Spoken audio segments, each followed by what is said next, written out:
Hello and welcome, Fish here with another BMS video. In this video I'm going to demonstrate how to transfer steer point lines, pre-planned threat steer points and target steer points between the server and the client machine in dynamic campaign. And this works irrespective of whether the server and the client, whether the server is running or not, and whether the client is connected or not. And this is useful to know because it means that these points can be added on the server side and they can be passed on to the client without the need to take down or restart the server. So let's get started.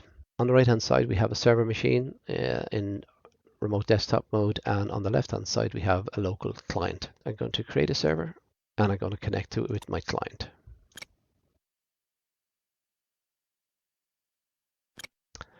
On the server side now I'm going to create a new campaign. It could be just restoring an existing saved campaign. It makes no difference.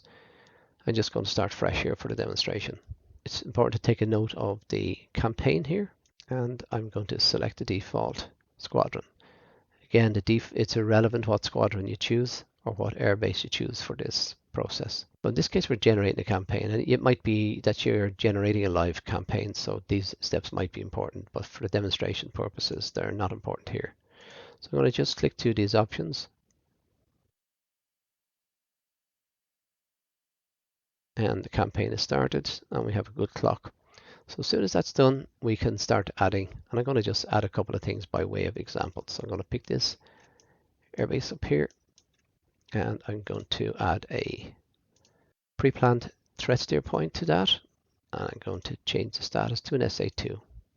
I'm going to now recon that, and I'm going to add a target steer point, and I'm going to choose from the list there, runway, and I'm going to assign it, accept that.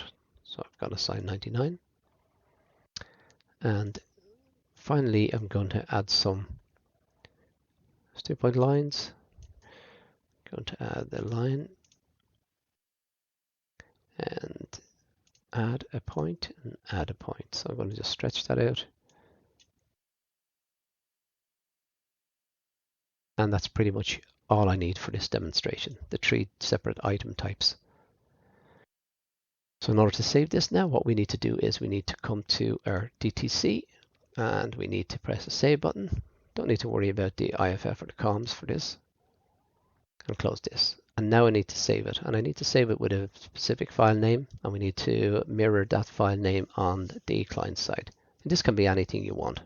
I'm going to call it temp camp and save it. Now we see we have our threat points here. I'm going to stop the clock here because this could be the situation where you want to stop the clock, you want to transfer that information and then restart the clock and start your session. Now we open the folder for where this file is saved. And we can see the most recent ones are at the top, and the one we're looking for is a temp camp INI file. So I'm going to copy that, and then I'm going to come to our client machine. Now you'd probably send this out through Discord or whatever. I'm just going to demonstrate by copy and paste in here. But before I do that, I need to make the same campaign file on the client machine.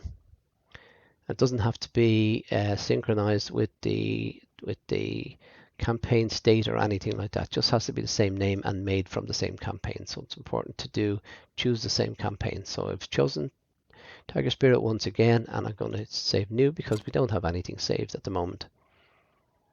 And I'm going to select 14 by default once again.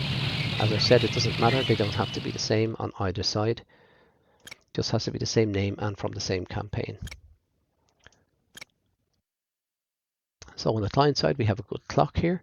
I'm going to save this file as temp camp. So now I'm going to go to our campaign folder, and I'm going to paste in our INI file. So let's go back to our game here. And what I'm going to do now is to go back one step,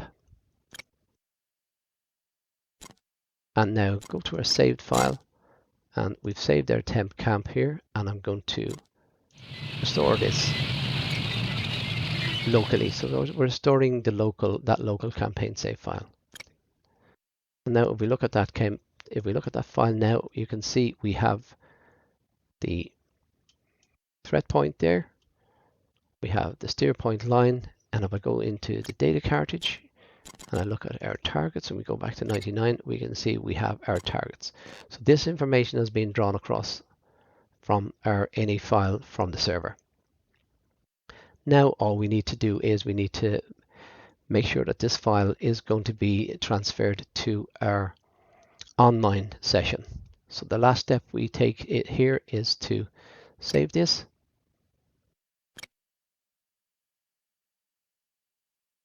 From the data cartridge, and then we can go one step back and we'll connect to the server. We go to our online game, connect to our server, doesn't matter what squad you're in, click on OK, and we can see our points have all been transferred over. And once again, once we go through our click dance to save the data cartridge before we go into the 3D world, this information will be available in the cockpit. So I hope you found this useful, and thanks for watching, and feel free to like or dislike, comment and subscribe. And until the next time, this is Fish Out.